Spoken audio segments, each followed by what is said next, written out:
शिव द्वारा ब्रह्मा विष्णु को शंखचूड़ का पूर्व वृत्तांत बताना और देवों को शंखचूड़ वध का आश्वासन देना। सनत कुमार बोले, अत्यंत दीन ब्रह्मा तथा विष्णु जी का वचन सुनकर शंकर जी हंसते हुए मेघ के समान गंभीर वाणी में कहने लगे। शिव जी बोले, हे हरे, हे वत्स, हे ब्रह्मन, आप दोनों शंखचूड़ से उत्पन्न भय का पूर्ण रूप से त्याग कर दीजिए। आप लोगों का निस्संदेह कल्याण होगा। हे प्रभु, शंखचूड़ का सारा वृत्तांत मैं जानता हूँ। वह पूर्व जन्म में श्री कृष्ण का परम भक्त सुदामा नाम का गोप था। मेरी आज्ञा से ही श्री विष्णु का श्री कृष्ण रूप धारण करके मेरे द्वारा अधिष्ठित रम्य गोलोक की गौशाला में निवास करते हैं। मैं स्वतंत्र हूँ। अपने को ऐसा समझकर वे पहले मोह को प्राप्त हुए और नाना प्रकार मोहित होकर स्वच्छंद की भांति नाना प्रकार की क्रीड़ाएं करने लगे। तब मैंने उन्हें अपनी माया से मोहित कर दिया, जिससे उनकी सद्बुद्धि नष्ट हो गई और उनसे उस सुदामा को शाप दिला दिया। इस प्रकार अपनी लीला करके मैंने अपनी माया हटा ली।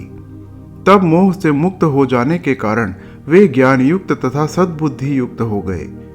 तब वे मेरे समीप आए और दीन होकर मुझसे प्रणाम कर हाथ जोड़कर विनम्र भाव से भक्तिपूर्वक मेरी स्तुति करने लगे। तब लज्जा से युक्त मन वाले उन सभी ने सारा वृत्तांत कहा और दीन होकर रक्षा कीजिए, रक्षा कीजिए, मेरे सामने ऐसा वचन कहने लगे।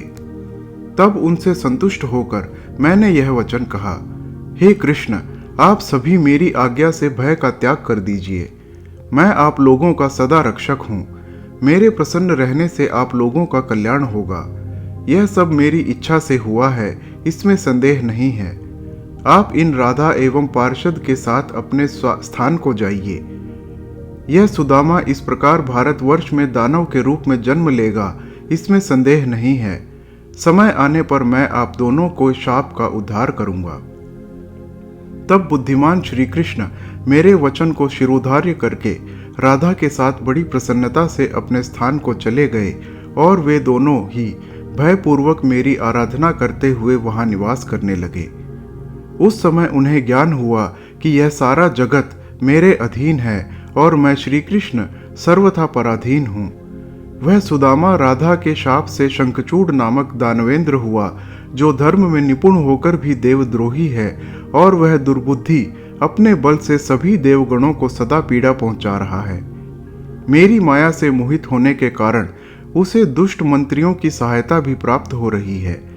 अतः मुझ शासक के रहते आप लोग शीघ्र ही उसके भय का त्याग कर दीजिए।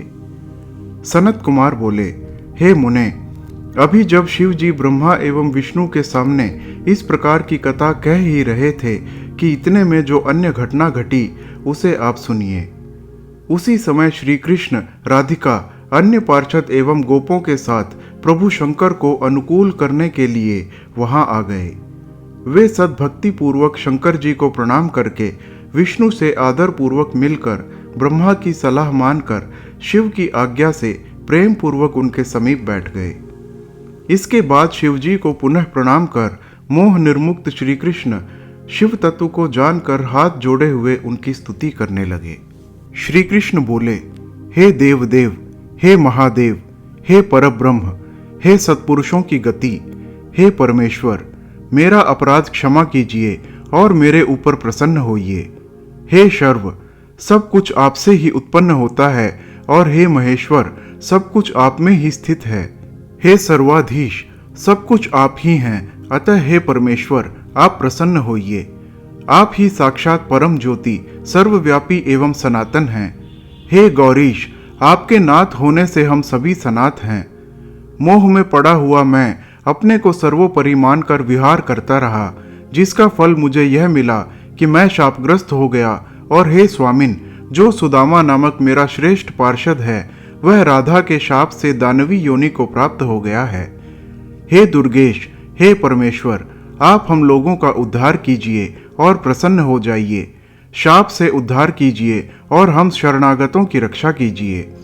इस प्रकार कहकर श्री कृष्ण राधा के सहित मौन हो गए। तब शरणागत वत्सल शिव उन पर प्रसन्न हो गए। श्री शिव बोले, हे कृष्ण, हे गोपिका नाथ, आप भय का त्याग कीजिए और सुखी हो जाइए। हे तात, मैंने ही अनुग्रह करते हुए यह सब किया है। आपका कल्याण होगा।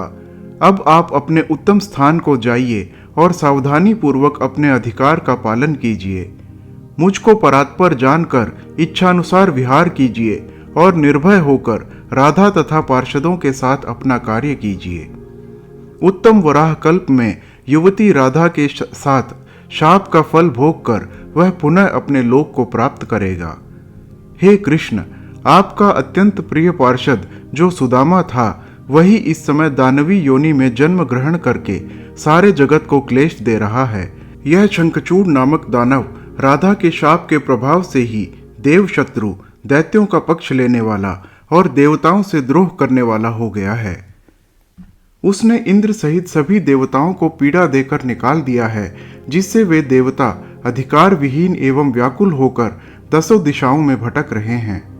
उसी के वध के निमित्त ये ब्रह्मा तथा विष्णु मेरी शरण में यहाँ आए हैं। मैं इनका दुख दूर करूंगा, इसमें संशय नहीं है। सनत कुमार बोले, हे व्यास, श्री कृष्ण से इतना कहकर भगवान शंकर ब्रह्मा तथा विष्णु को संबोधित करके आदर पूर्वक क्लेश नाशक वचन पुनः कहने लगे। शिव जी बोले, हे विष्णु, हे ब्रह्मन, आप दोनों मेरी बात सुनिए। देवताओं को भय रहित करने के लिए शीघ्र ही आप दोनों कैलाश पर्वत पर जाएं, जहां मेरे पूर्ण रूप रुद्र का निवास है। मैंने ही देवताओं का कार्य करने के लिए पृथक रूप को धारण किया है। हे हरे, परिपूर्णतम एवं भक्त पराधीन मुझ प्रभु का ही वह रुद्र रूप देवताओं के कार्य के लिए कैलाश पर्वत पर विराजमान है। मुझ में एवं आप में कोई भेद नहीं है। मेरा वह रुद्र रूप आप दोनों का, चराचर जगत का, सभी देवताओं एवं मुनियों का सर्वथा सेव्य है। जो मनुष्य हम दोनों में भेद रखेगा वह नरकगामी होगा और वह इस लोक में पुत्र पौत्रादि से रहित होकर नाना प्रकार का क्लेश प्राप्त करेगा। ऐसा कहते हुए गौरीपति को बार बार प्रणाम कर श्री कृष्ण राधा तथा गणों के साथ अपने स्थान को चले गए। हे व्यास जी, इसी प्रकार वे ब्रह्मा तथा विष्णु भी संदेह रहित होकर शिव जी को बारंबार प्रणाम कर आनंद के साथ शीघ्र वैकुंठ को गए। वे ब्रह्मा तथा विष्णु वहां आकर सारा वृत्तांत देवताओं से कहकर तथा उन्हें साथ लेकर कैलाश पर्वत पर गए। दीनों की रक्षा करने के लिए सगुण रूप से शरीर धारण किए हुए देवाधिपति पार्वती वल्लभ महेश्वर प्रभु को वहां देखकर सभी देवताओं ने पूर्व की भांति हाथ जोड़कर विनय से युक्त होकर सिर झुकाकर गदगद वाणी से भक्ति पूर्वक उनकी स्तुति करना प्रारंभ किया। देवता बोले, हे देवदेव, हे महादेव, हे गिरिजानाथ, हे शंकर, हम सभी देवता आपकी शरण में आए हैं। भय से व्याकुल देवताओं की रक्षा कीजिए। देवताओं को कष्ट देने वाले दैत्यराज शंखचूड़ का वध कीजिए। उसने देवताओं को व्याकुल कर दिया है और युद्ध में पराजित कर दिया है। उसने देवताओं के समस्त अधिकार छीन लिए हैं, जिससे वे लोग मनुष्यों की भांति पृथ्वी पर भटक रहे हैं और उसके भय से उनके लिए देवलोक का देखना तक दुर्लभ हो गया है। अतः दीनों का उद्धार करने वाले हे कृपा सिंधो, इस संकट से देवताओं का उद्धार कीजिए और उस दानवेंद्र का वध कर इंद्र को भय से मुक्त कीजिए। देवताओं के इस वचन को सुनकर हंसते हुए भक्त वत्सल भगवान शंकर ने मेघ के समान गंभीर वाणी में कहा। श्री शंकर जी बोले, हे विष्णु, हे ब्रह्मन, हे देवगण, आप लोग अपने स्थान को जाइए। मैं सेना सहित उस शंखचूड़ का वध अवश्य करूंगा, इसमें संदेह नहीं है। सनत कुमार बोले, शंकर की इस अमृत तुल्य वाणी को सुनकर सभी देवता दैत्यों को मरा जानकर अत्यंत प्रसन्न हो गए। इसके बाद शंकर जी को प्रणाम कर विष्णु वैकुंठ लोक एवं ब्रह्मा सत्यलोक चले गए तथा देवगण अपने अपने स्थानों को चले गए। हर हर महादेव।